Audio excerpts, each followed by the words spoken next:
Hey Ted, Good, man. I'm making a little video if you don't mind. For the witch? Just making a video. Oh, yeah. Do you think that this is paradise? This is paradise, my friend. This is heaven on earth. Everyone here is family, man. Yeah. You got everything you need. Look at that. You got gods and goddesses running around eating grapes, eating from the vine, feeling divine. Living in line with nature's design, my friend. I want to quote that. I'm going to put that. I'm writing a little book and I want to put that as one of the quotes at the start. Do it. What? You left your earplugs and goggles down to the 330 swim? Yep. Thanks, dude. Yeah, we got the big hitters, we got the big fish, we got all the big names here at the festival. You're the big name. That's the big name, bro. Arnstein's the big name. Arnstein's the big name. Excellent. Hello, this is Ronnie. I'm here today with a special guest for this channel and for all the people coming to the Fruit Festival who are going to see this as well. This is Ted Carr, and if you don't know Ted, he is many things, but obviously he's a fruitarian. He has been following a raw vegan and fruitarian diet for, I believe, over 5 years, but I'm not sure exactly how long, but we'll maybe go into that. He also is an athlete and trains in triathlon, and he has a YouTube channel and has a lot of followers online. And Ted, is there anything else you'd like to say to introduce yourself a little bit? I'd like to say hello, guys, and Ronnie, thank you for having me here. And I think, the reason you're even inviting me to this festival, the reason you're inviting me on this call, is because I have such a passion. My life is dedicated to promoting the fruits and vegetables, the coconuts, the fresh, raw, living foods. That's really what I've dedicated my life to now. So that's why I'm here, to help everyone else get the message, really get the memo. Fruits and vegetables are where it's at. I think people will see you, Ted, where you are now, and you share a lot online about where you are as a person, as a fruitarian, as an athlete, and they might think, I could never be that, or I could never get there. So what was your story? Were you always an athlete? Were you always vegan, raw vegan, or how did things go for you? My story started where a lot of people's story starts, and that is in disbelief. Like, you see someone doing something that you think is like fantastic, you think is great, and you think, oh, well, that's them, but I could never do that. No way. Nor would I even want to do that. I remember first hearing about Ironman triathlon. And that can take some people 12 hours to complete a full Ironman. And I remember the first emotion I felt, and I didn't know why I felt it, but I felt anger. I was like, why do people do that? Like, that's such a waste of time, and it's so stupid. Why do they do these Ironmans? Like, that's just like a big cry for attention, They're just like, look at me, I can do these big, long events. But then, I got inspired, and I was like, whoa, people actually do that. That's just crazy. But if they can do it, I probably could too. So let's just see what I'm made of. And so I spent a couple of years training for it and went ahead and did an Ironman. And that was in my early years of veganism or raw veganism. I actually did that entire race, Ironman, on just dates and coconut water. So just 100% raw vegan. Wow. And I got it done. And to me, I was so ignorant back then. And I guess ignorance is bliss. I didn't know what I was in for. And I just went for it and made it happen. But I've always had a lot of role models and mentors in my life. Maybe not necessarily in person, not face to face. I definitely wish I had more of those. I plan on getting more of those. But online, just watching people on YouTube, over and over and over and over and over again.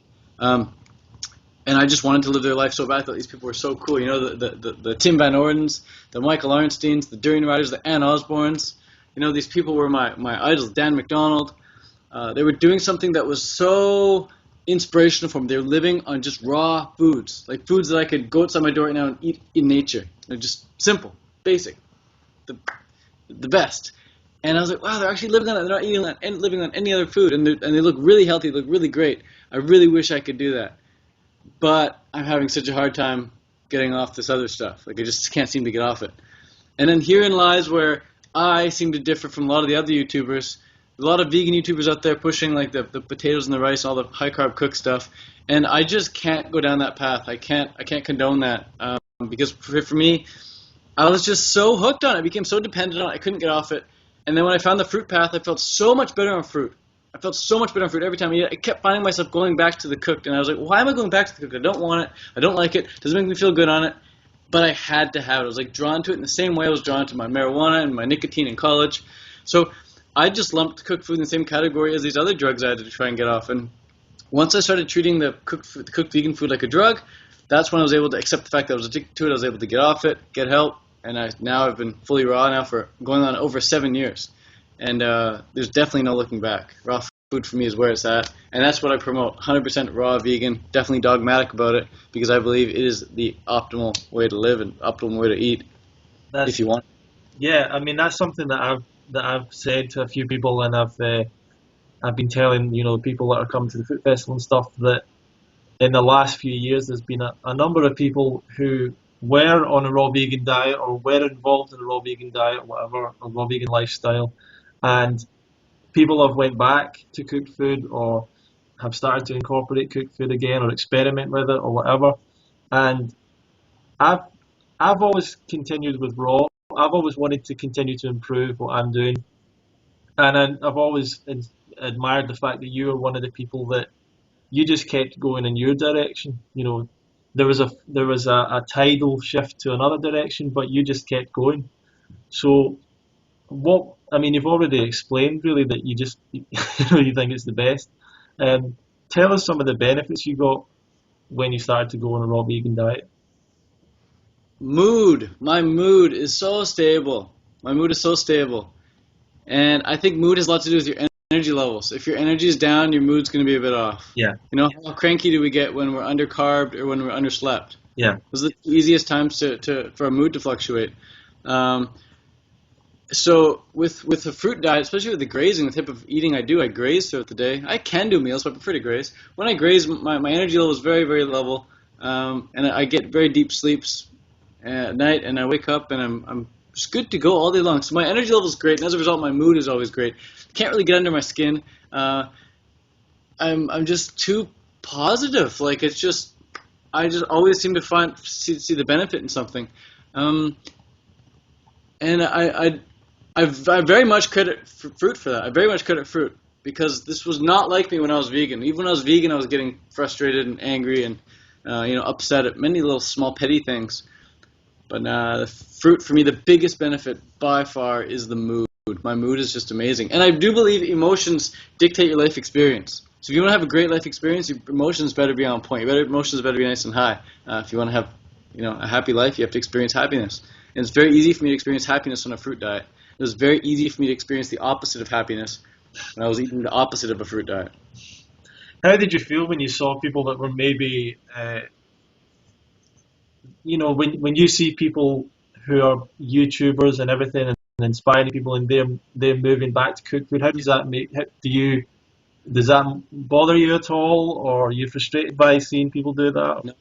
I totally have empathy for them. I know what they're going through, both socially and both internally, because I've spoken with them. I've spoken with a lot of them, the majority of them behind the scenes, and I'm not going to say names, but let's just say they wish they were still on raw. They wish they could still make the fruit diet happen, but for some reason they seem to lost hope in it or something, or they failed to see the reason why they started in the first place. But I really think a lot of them are going to come full circle again and realize, wow, this is why I started the fruit diet in the first place. I'm definitely going to get back on it. But definitely, man, I can see the analytics behind it. If you just type in veganism search trends, yes, 10,000 people are searching veganism every single day. And you type in fruitarian search terms, you maybe get 100 search queries a day. Type in raw veganism, you maybe get 200 search queries a day. So it's either you get 10,000 searches to your videos or you get 200. Yeah.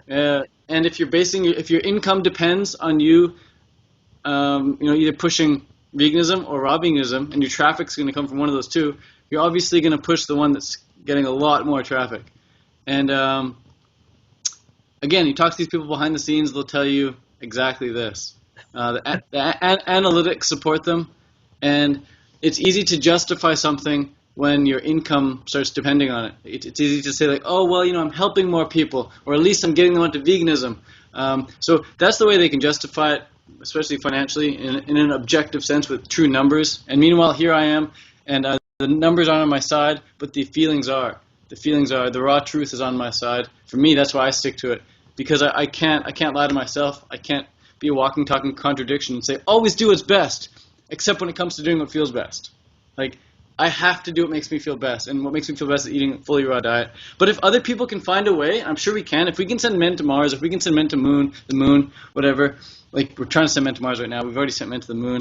If you don't believe in the conspiracies against that, but if you believe that humans can do whatever we set in mind to, I think there is a way of feeling good on cooked veganism. Definitely, there's a lot of people who can feel fantastic on cooked veganism. It's just for the people who've experienced raw for a long period of time, especially myself. I can really only speak for myself.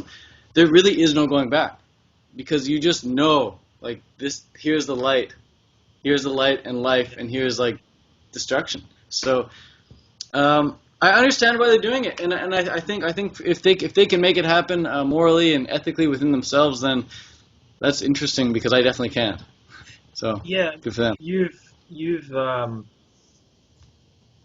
You've been criticised sometimes for talking about cooked food being addictive, which is something often talked about in raw food circles, I guess.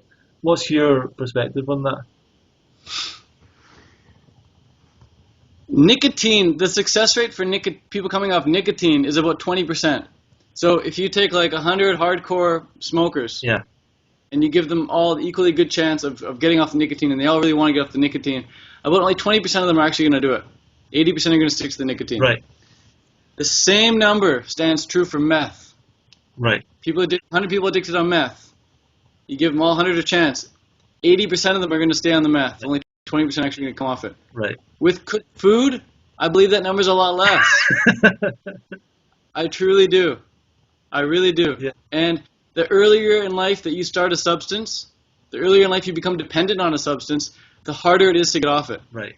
And I went to the farmer's market yesterday. I see these like 8-month-old babies less than a year old. They're already being fed crackers and things like that, you know? And these crackers, man, they, especially when the baby becomes emotional, it's crying, blah, blah, blah, blah, blah, blah, and the mommy feeds it a cracker, boom, they become emotionally dependent on these foods. But the same isn't true for fruit, man. Like, you don't become dependent on fruit. So, and you just feel so much better on fruit. And you don't obsess over fruit, you know? It's very easy to obsess over certain cooked food. Just think about the only way to get out of your head is to go and eat it. So I definitely, like I said at the beginning, I lump cooked food in the same category as marijuana and nicotine for me. I've been addicted to all three. I'm a personal expert in my own experience.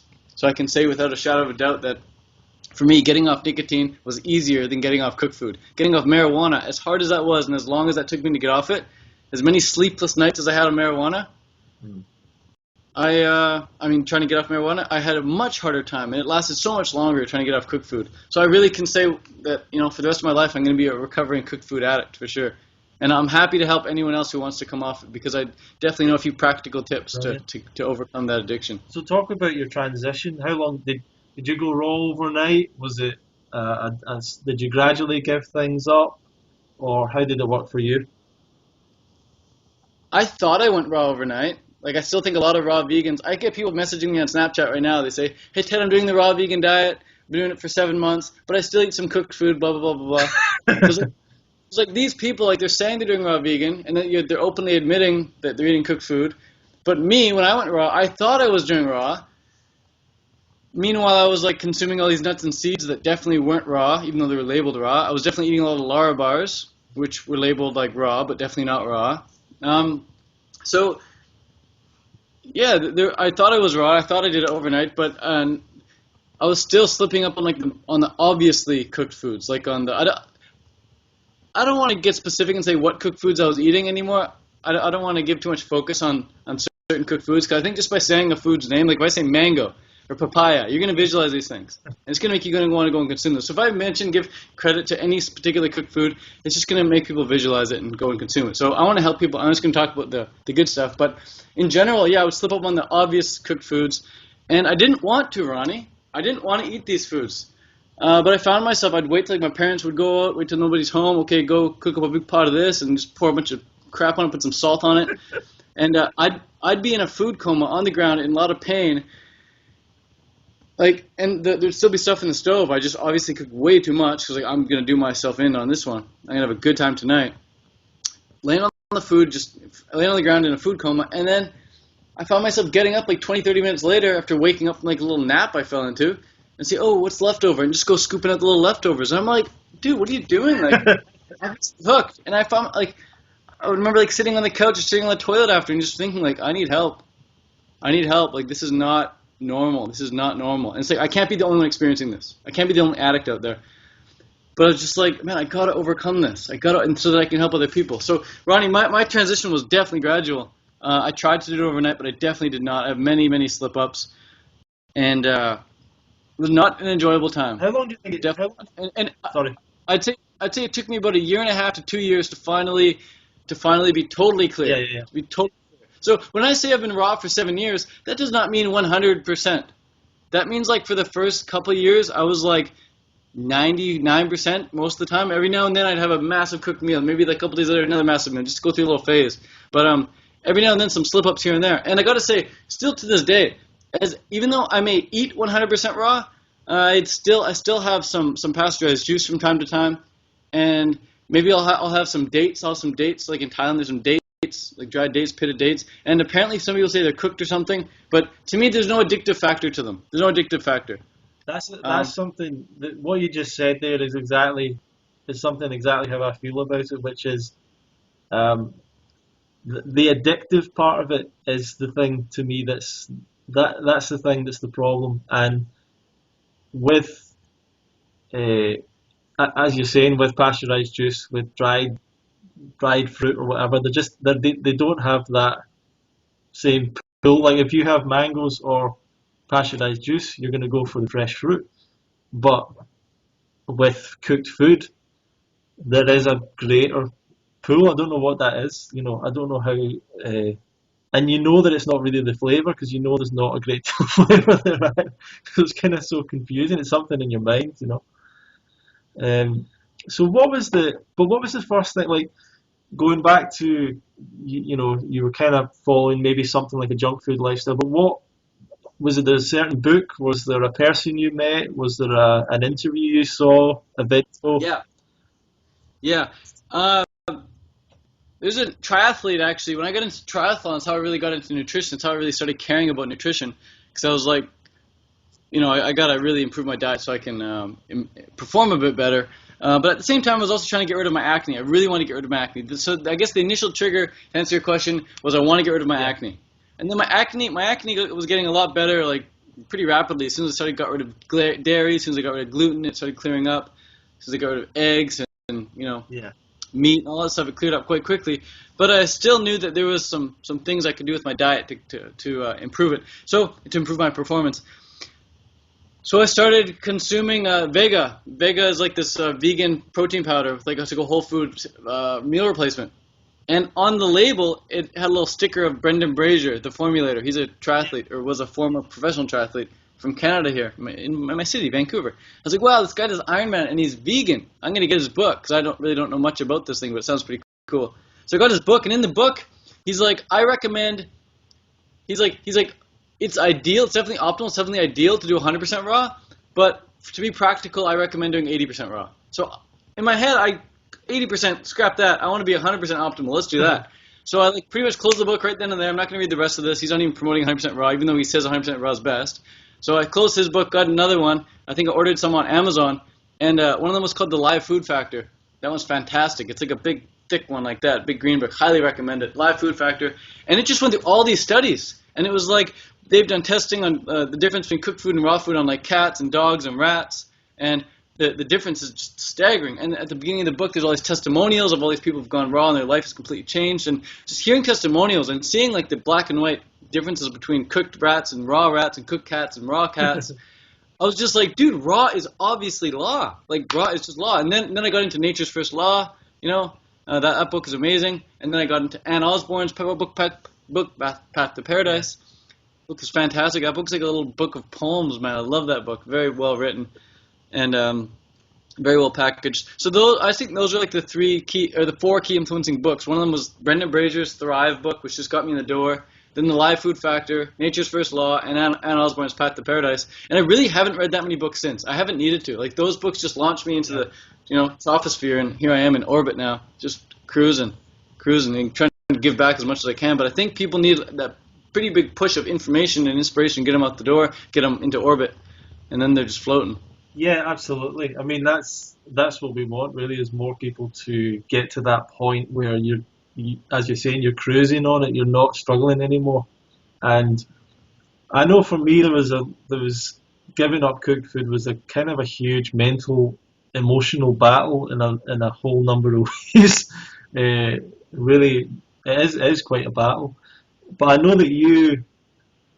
Obviously, you went to the Woodstock festivals. I don't know if you were at any other events in Canada prior to that, but what made you go along to Woodstock and meet other people? And Were you? I don't think. Were you there at the first one or no? The second one no, maybe. I was at the second one. Yeah. Okay. So the first one was probably like one of the most memorable times of my life. Like I got to see all of my heroes under one roof. I got to see Durianrod, I got to see Freely, I got to see Mike Arnstein, I got to see Doug Graham, I got to see Tim Van Orton, like these people in the flesh. I remember showing up super late, and there's a panel of speakers, Fully Christina, everyone's there, and I was just like, whoa, like my heart's just beating. I'm like, these people are real, like amazing. These people are real. Like I've only seen them on YouTube before, and I've watched hundreds of hours of them, and I just felt like I was on the winning team. Like I was here, man. I made it. Woodstock. I'm on the winning team, and more than that, it was like family. Yeah. It really was like family. And every Woodstock I've left, I've cried. Like the final day, on day 7, everyone's time to go.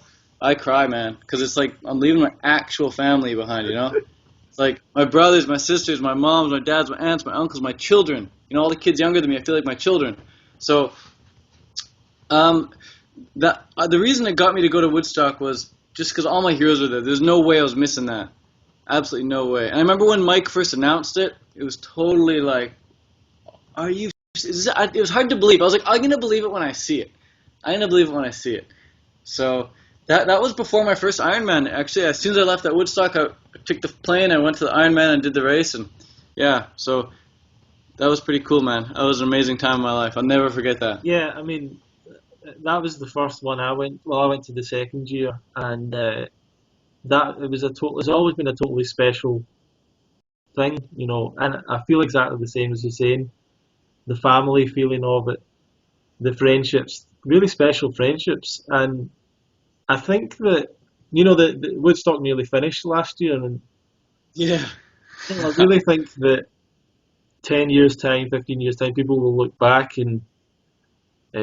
Like you're saying, imagining all those people together again is it's just really unlikely to ever happen again, I guess. But it was amazing, like just a few hundred people or whatever, and all these kind of amazing, inspiring people in the same place. So do you think that had to going to an event, connecting with other people, was that an important thing for you? And did it inspire you to go further with it, or become a leader yourself, as you have done? What it gave me, it just gave me a knowingness that I really love, and I'd say go as far as saying need. I need to be around like minds.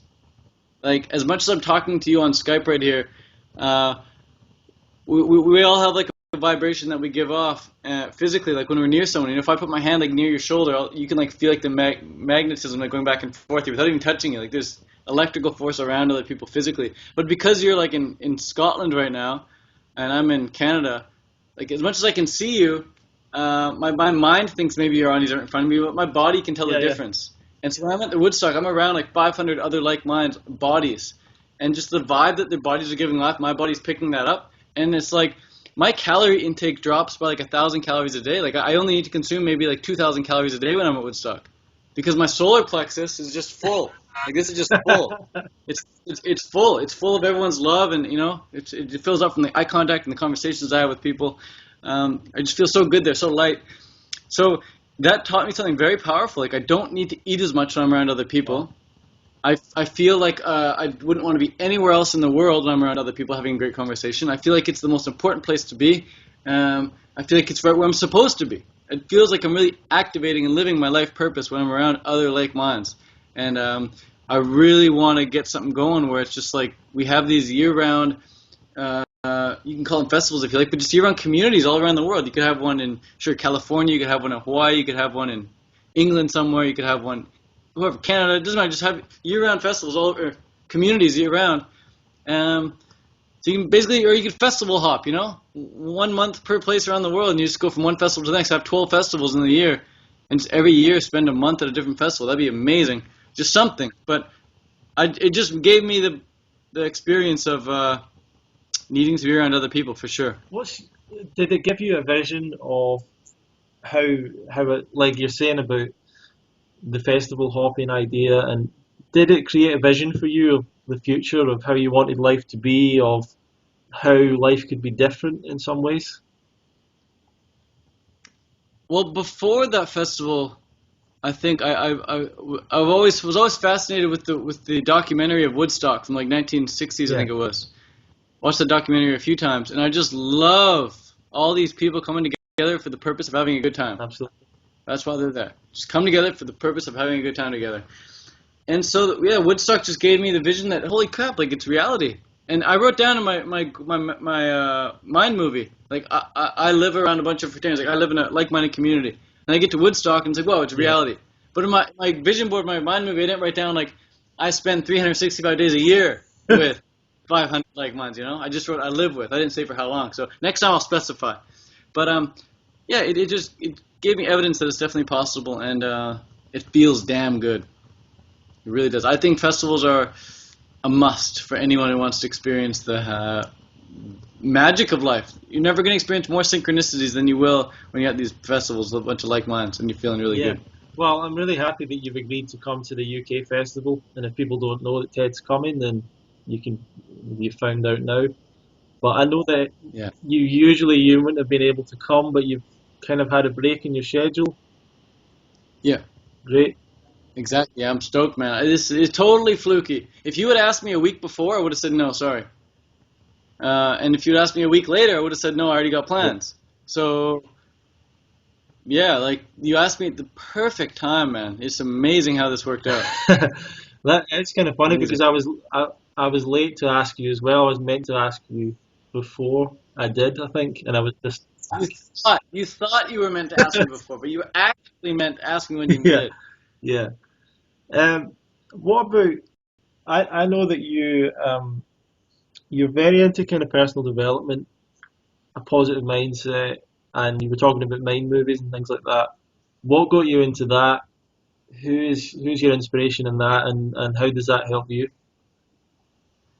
I would say that I could list off like a dozen top people who have really inspired me for personal development, but just a few that come to the top of my mind right now. One of them would be Abraham Hicks. Listening to Abraham Hicks, Esther and Jerry, they are just amazing. There's so many good audios of them on YouTube, videos of them on YouTube. Definitely recommend checking out Abraham Hicks. Another one is Bashar, Bashar.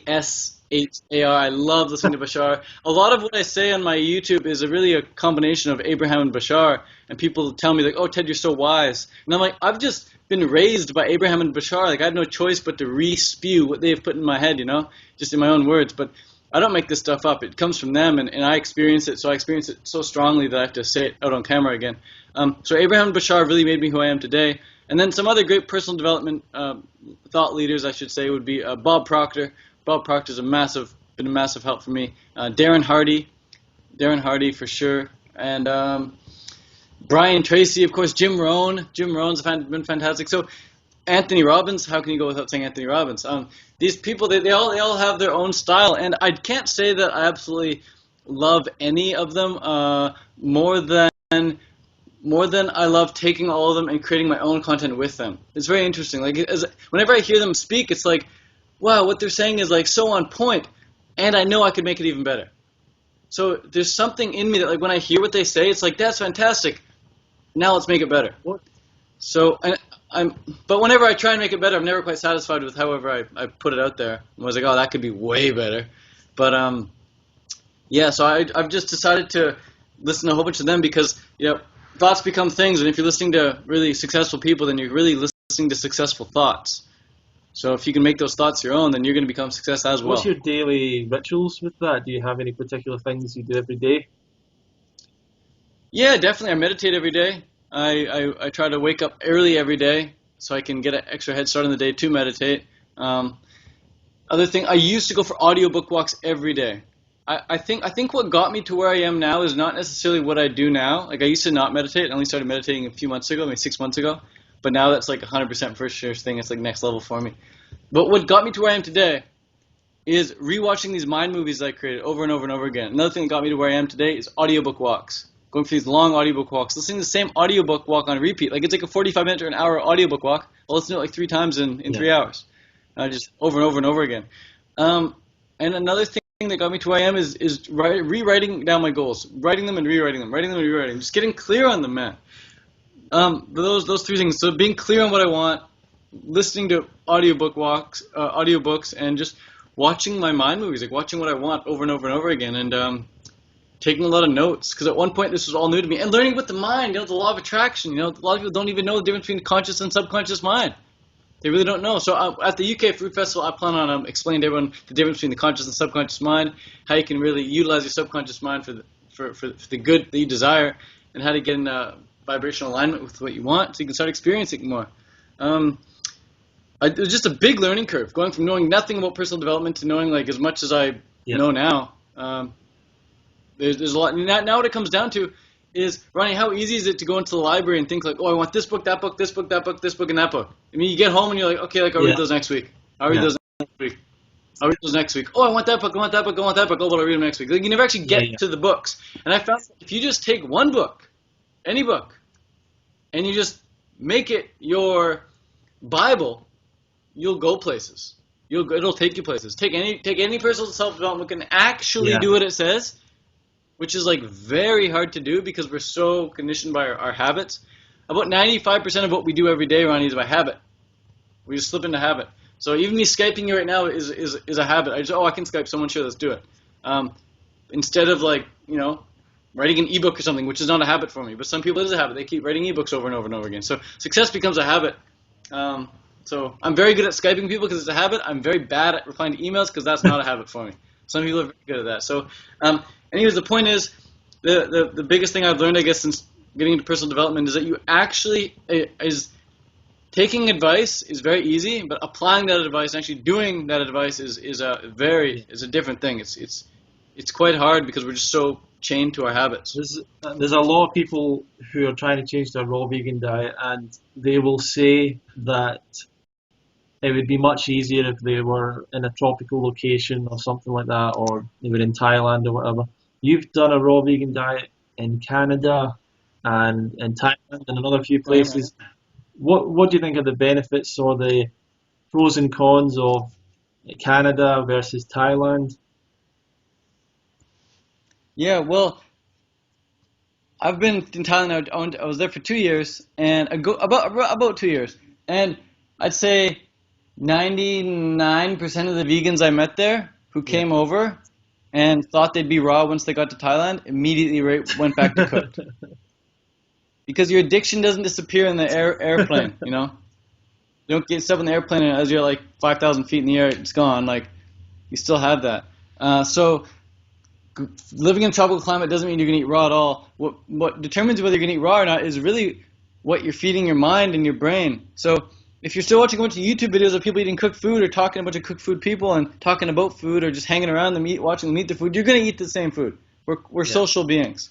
I don't really hang around anyone when it comes to food that's eating cooked food. Like I'm just always hanging around raw people. I've got a big meetup tomorrow. It's going to be like 30 raw people going to be there. Everyone's eating raw. So the big difference going to Thailand and Canada is not the fact that it's easier to eat raw there. It's not. You maybe will save some money, but you got to stay there long enough to make it worth the plane trip. Because a plane trip, round trip, could be like $1,500, and $1,500 goes a long way on food, even if you're in an expensive country. So it's only really worth saving money on Thailand if you're going to stay there for like over a year. Now, so the benefit could be cheaper food if you're there for over a year, a cheaper accommodation if you're there for over a year. Definitely Chiang Mai for the like-minded vegan community. But again, don't rely on these people for diet support. Just rely on them for fitness support. You can get really fit if you go to Chiang Mai and train with these people. But you got to do your own thing when it comes to diet if you want to stay raw. So the other benefit, I guess, is the sunlight. Like it's it's easier for me not to knock Canada so much, like not to talk crap about Canada, because I'm only here in the summer now. I can't imagine being here in the winter. I'd probably be wearing something like you're wearing right now, or I'd probably be like right in front of that thing all the time. Which it's summer now, but I'm still in front of that fire. Like I need the heat, man. So that's definitely a major perk of Thailand. Is it gets so sunny and stays sunny like almost every day of the year that you take it for granted. It's just obviously sunny. But here in Canada, if it's sunny, it's like, oh my God, everyone get outside, quick, like sun's out. So that's a big thing right there. But what about the produce? Do you think the fruit? What was the comparison between fruit in Canada and fruit in Thailand? Is so good. The difference is that it's just different variety of fruit. So different variety and way more abundant in Thailand. So whereas here in Canada we have all the cold climate foods, the cherries and the blueberries and the apples, In Thailand they have like the dragon fruits and the durian and the jackfruit and the pineapples, things like that. They're all local. Now, all fruit is the best fruit ever if it's grown properly. Yeah. So I can get on my hands and knees here in Canada and almost want to cry when I'm eating the tomatoes and blueberries because they are just so good. It's not fair that I get to eat them. They're just too good. Like it just instantly connects me to the source. I'm like, amazing. My life is complete. I could die now and be happy. That's how good these things are. And I'm in Canada, the cold climate, the place that's supposedly supposed to be bad for food. How come I'm so grateful for having this amazing food? Because it's grown properly and it's in season and it's local. And the same in Thailand. I can have apples in Thailand that are grown in Canada, but they suck because they're like a year old, they're not fresh, they're imported. But the local stuff out in Thailand can be equally amazing. The durian, the pineapples, the jackfruit, anything in Thailand that's good is good. The mangoes. But I gotta say, on a whole, I'd say that the highest quality food I've ever had has been in Hawaii. I've been traveling to all the places in the world. I've been to Costa Rica, I've been to Panama, I've been to Thailand, I've been to Laos, I've been to Malaysia, Canada, California, Vegas, everywhere. Not everywhere, but a lot of places. And the highest quality food on a whole was Hawaii. Now, I was only there for a few weeks, so maybe it's just a certain season, but they had the weather, they had the high quality food, they had lots of raw vegans there. So that was a really cool place. It was just more expensive than Thailand, that's for sure. So if you're looking for quality food, maybe you want to check out Hawaii. The papayas were out of this world, man. You touched on something there that I want to go back to, because there's a lot of people that get into the fruitarianism and raw veganism and get very passionate about fruit. And a lot of people would think that's a bit weird or a bit crazy, but a lot of people who've got into the fruit thing, they've had experiences with eating fruit that are almost like spiritual experiences. They're almost like really quite profound experiences. Can you talk about that kind of thing that's happened to you and some of your best experiences with fruit? So just to give you a little background on what I've experienced, I've taken psychedelic mushrooms, I've taken acid, I've taken MDMA, ecstasy, lots of marijuana. So I've had experiences with these psychedelics that have definitely connected me to the divine and allowed me to experience I don't want to say that, I'll say it, enlightenment. It just allowed me to experience that oneness where I am the universe and I am connected with everyone and everything. And not just connected, but I am everyone and everything. It's hard to put into words unless you've experienced it. And I've experienced that on LSD a few times. And I'm not saying that you need to take drugs to experience that, because on a fruit diet I've also experienced that. This is the amazing thing that not many people have experienced, because I guess maybe they're not clean enough or they're not eating high enough quality fruit, or a combination of the two. But I think if you're really clean and you're eating really high quality food, you can definitely have spiritual experiences that are pretty much the exact same as when you're on mushrooms or when you're on LSD. Like the clouds will literally part as your heart feels like, oh my God, like the clouds will part, the sun pours through, you're in disbelief, like you just feel like shaky all over. You're just like, oh my God, like something's happening here. Like something's happening here, like I am everything. And you're just like blown away. Your mind is blown. There's no ego, it's just like total connectedness. And that's happened to me with a mango in Hawaii. It's happened to me with a fig in Victoria on Vancouver Island here in Canada. And it's happened to me with a durian at the Woodstock Fruit Festival, at the second Woodstock Fruit Festival with Tony Wright. So those are the three most memorable experiences where just like everything fades away, and it's just me and the divine. And if every time you had one of those foods and it gave you that experience, everyone would be fruitarian, or at least those foods would be considered drugs. Those foods would be lumped in the same category as mushrooms and LSD. Those foods would be considered like, okay, if you eat those foods, you're considered a drug addict. Like just a weird category, but they're not. Like the only way to experience that experience, I think, on fruit is to be really clean and be in a really good state and be eating like 10 out of 10 fruits, which is very hard to find, but definitely growable. We can all grow 10 out of 10 fruits if we put our mind to it and want to grow that stuff. Yeah. So, yeah, man, that's my experience with the spiritual experiences with fruit. And I gotta say, before I was fruitarian, I didn't believe any of this stuff. This was hocus pocus. This was spiritual woo-woo BS. I thought when you die, you just turn off like a battery, like you're just dead. You're just not there. But now I realize we're immortal. When death is an illusion. Our soul's always carrying on.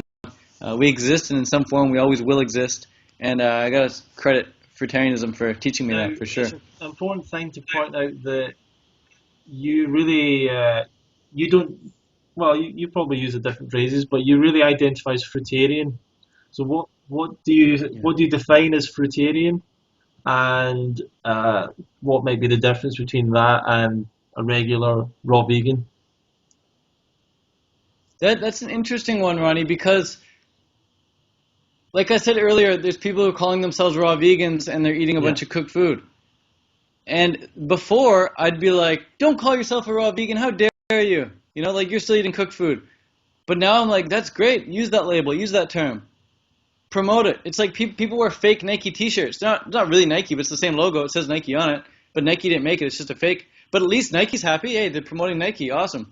Now people are going to actually go and buy real Nike because they see the advertising. And same with veganism. There's a lot of people who say, oh, I'm vegan, but I still eat fish. Or I'm vegan, but I still have chicken sometimes. And there's a lot of vegans that'll pounce on them and say, don't you dare call yourself vegan. How dare you? You're killing animals, blah, blah. And it's like, man, let them wear the label. Let them get the word out there. Because if there's one quote-unquote fake vegan, there could be like 20 or 30 real vegans that get converted because of that fake vegan. There's a lot of celebrities out there who used to be vegan. And so for example, I don't know who used to be a vegan. I don't know if Brad Pitt's still a vegan, but let's say he's not anymore. At one point he was vegan. Everyone takes these pictures and these quotes from Brad Pitt being vegan. They start sharing them still in like 2020, 2030 years from now. And people are going to be like, oh, Brad Pitt's not even vegan anymore, blah, blah, blah, blah, blah. But if I was a vegan, I wouldn't say that because let Brad Pitt pretend to be a vegan. Because only reason I personally wanted to be vegan so badly was because I saw all these celebrities that were vegan. I'm like, wow, like all these vegans are celebrities. If it's good enough for them, it's good enough for me. So the reason I bring this up is because the terminology we use, I think we can put it. We should put it on as many people as we can. Like I would love to have a vegan T-shirt and put it on like everyone in the world. If everyone in the world could walk around with a T-shirt that said vegan, wouldn't we all be a bit happier as vegans? Like at least the message is out there. At least everyone at least knows about it now. There's a lot of people who disagree with that, but I think it's because they haven't thought about it long enough. But if we really think about it, we want to get that term across everywhere. So back to your question. With fruitarianism, you can define it however you want. I personally like to define myself as a fruitarian because fruit is really all I eat. If you look at my calorie consumption over the course of a year, you'll see that 99.999% of my calories come from fruit. Sure, every now and then, maybe I'll have a leaf of lettuce or like a little bit of spinach or some arugula, right? But calorie-wise, it's nothing. Maybe I'll even have some hemp seeds or like, maybe like a mushroom or something. Like, who knows, you know? Like a portobello mushroom. Like, I don't anticipate to ever go buy these things, but if they happen to come into my experience and I enjoy having them, I'm going to have them.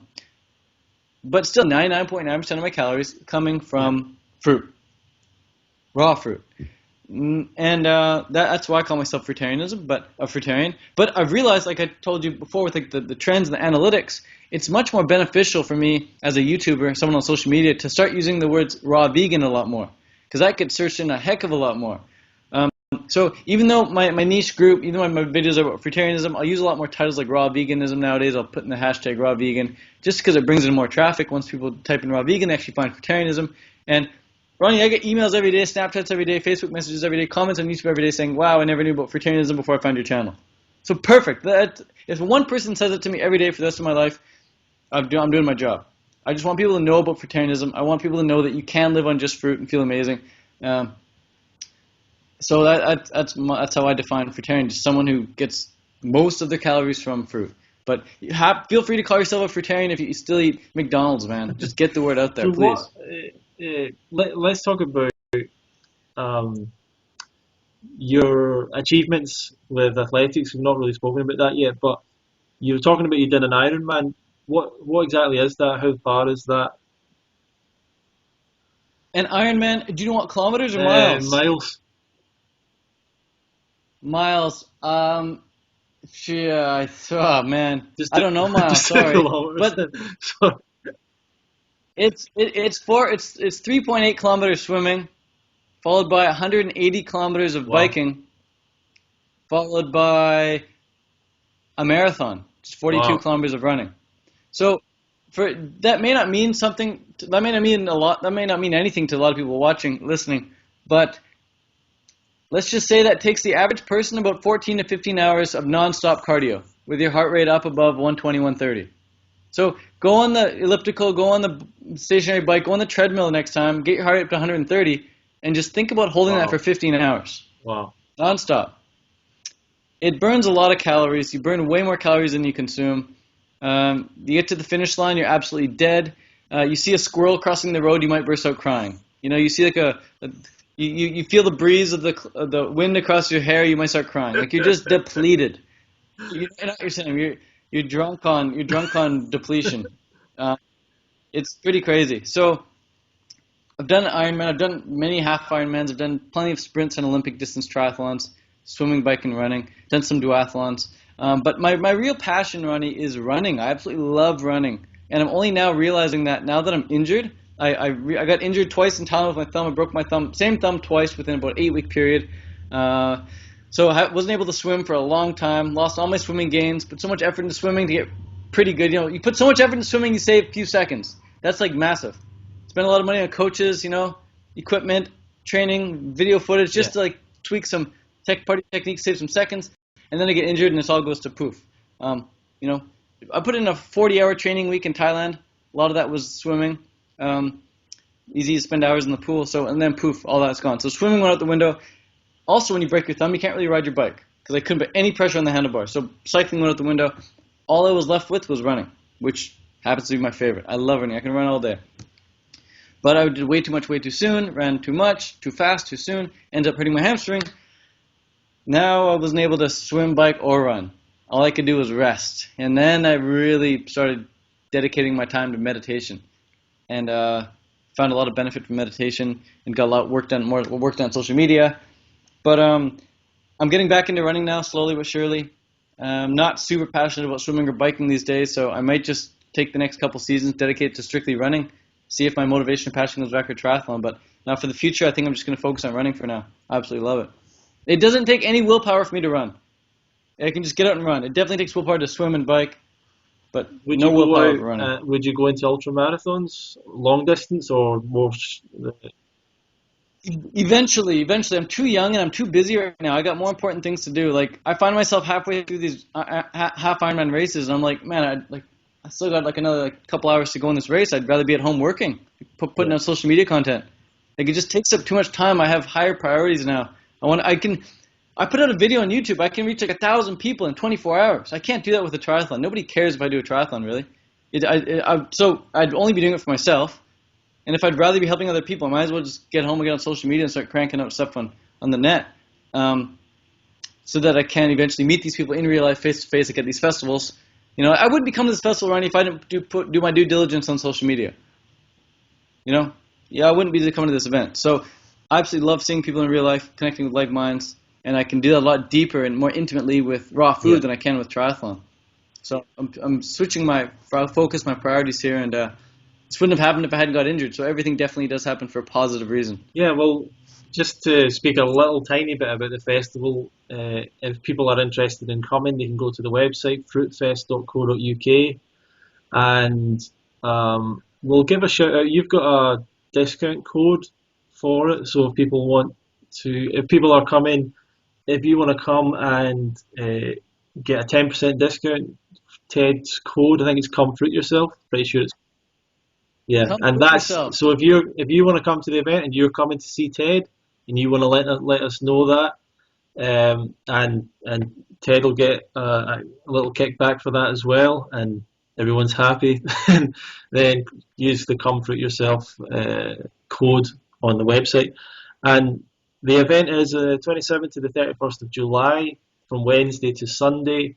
It's 5 days, 100% raw vegan, just fruits and vegetables, but also not just uh, fruit served in bowls, but there are raw vegan meals at night, salads and raw vegan meals by our trained chef. The other speakers at the event: Doug Graham, Rosalind Graham, Grant Campbell, Chris Kendall, Anne Osborne, Tony Wright, a few other people that might turn up or not. Brianna Jackson, a guy called Michael Goodchild, the vegan activist. You may have seen him as well. So a lot of interesting people are coming together. As I've always said, I don't know if it'll ever happen again. It might be the only time, certainly probably the only time this particular lineup will turn up. So Yeah, I was talking to Tim Sheaf earlier. He said he might stop by for a day or so. yeah, too, so I that'd be didn't want to pretty say his name there, but yeah, just in case. Tim, you better come, Yeah. man. So there's it'll be a really fantastic event and a great chance for people to experience what we're talking about and the magic of this lifestyle, the magic of the community and the like-minded people. And it's a rare thing. It's hard to keep these events going. It's hard to keep motivated to do it as well. So it's a really special thing. It's only coming up in a few weeks' time, so get registered as soon as possible. We've got double rooms and rooms for 4 people and some camping as well. So options there for people, and also if you stay in the local area, you can get an off-site ticket as well. So really looking forward to seeing a lot of you there. Go and register fruitfest.co.uk and check that out. Yeah. Right, just to get really practical, Ted, what's a day in the life for you? How, if someone wanted to replicate your diet, how you eat, let's go back to how do you buy fruit? How do you store it? Basics. Yeah. So I like to buy bulk when I can. If I get a choice between buying my food every day Yeah. or buying bulk, I ideally would just like to buy bulk and just sit on it and just eat that stuff for the next few days. And I suggest having a few different varieties of food in stock. So I will always, you come to my house, I will always have more than enough. I have friends coming over, they take food, sure, take it. Take some home actually with you. I give people gift bags to go home with. Have some dates, have some bananas, have some orange juice, just here, take some food with you.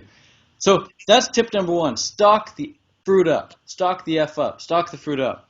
You got to stock it up. You want to have dried foods at all times, covered foods, apocalyptic foods. In case of an apocalypse, you got your covered foods, things like dates.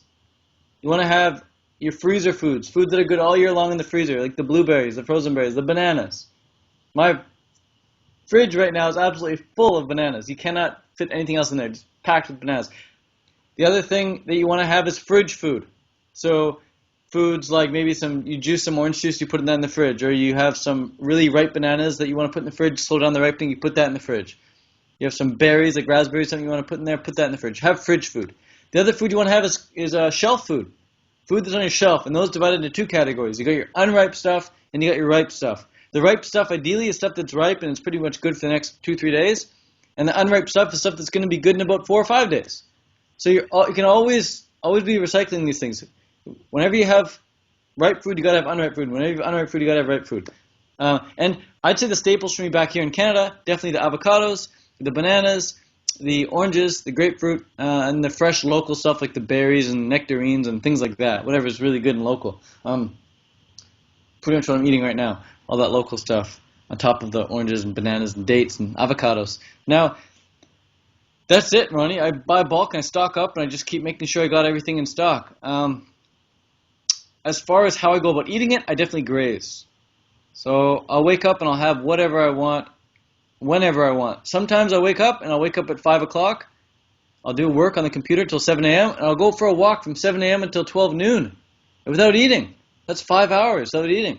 I'll come home, I'll make some orange juice and go back to work. And then go out, have an avocado, go back to work. Get up, have a tomato.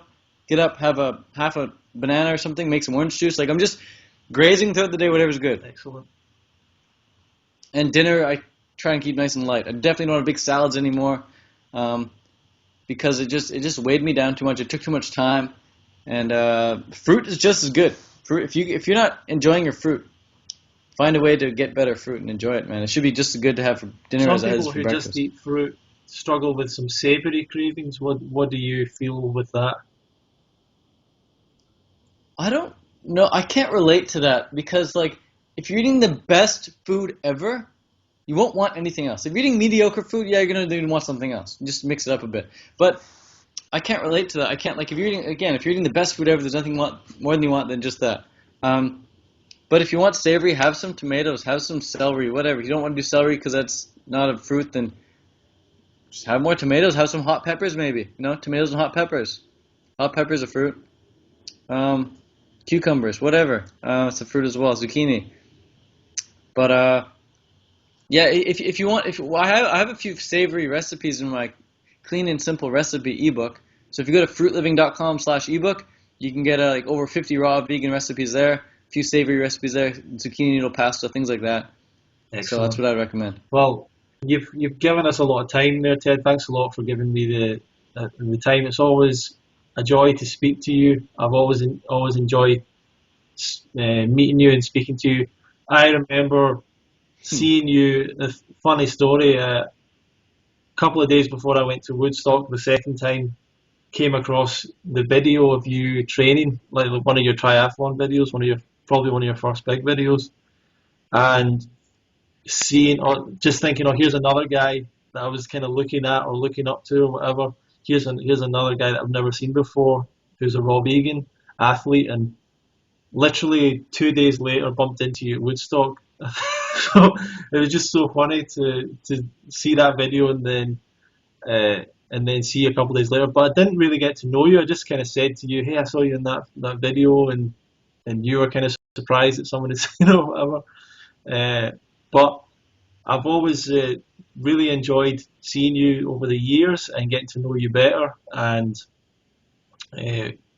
that's a big reason for bringing you. I think people will see, will get a lot from you, and we'll learn a lot from you, and I think you'll really add something amazing to the event this year.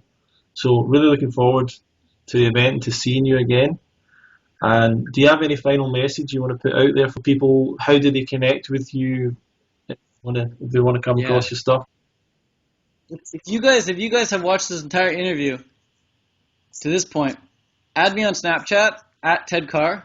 So my name, TEDCARR, at sign at the front, whatever. At Ted Carr. Add me on Snapchat. Send me a message saying that you watched this entire interview, and I'd be happy to have a conversation with you over Snapchat, over whatever you want. Ask me whatever question you want.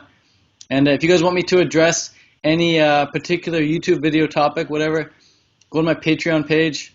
You just type in on Google Ted Carr Patreon, pay $1 a month, and then I'll make videos for you, customized just for you. So, yeah, thanks, Ronnie. But if you guys want specific content just for you guys, then head over there, do that. And add me on Snapchat, and we'll have a conversation back and forth, answer all your questions, no problem. So that's it, man. Thanks a lot. There's so much more we could do another interview another time, but thanks a lot, Ted. Once again, fruitfest.co.uk coming up 27th to the 31st of July. That's 2016, just in case you're watching this video in years to come. Yeah. And years to come, you might look back and think, man, I wish I could have made that event. But make sure you come this year. This is the time to come. A lot of people will get in touch and they'll say, I'll come next year. But they don't realise that there's no assurance that I'm going to put it on or that someone's going to put on an event next year. You never know. Depends what will happen. You don't know if people will be available. So this is the year to come. This is the biggest year so far. We've already come fruit yourself. Absolutely, and look forward to seeing a lot of you there and having a really successful event. Thanks for your time, Ted. Thanks, man. Appreciate it.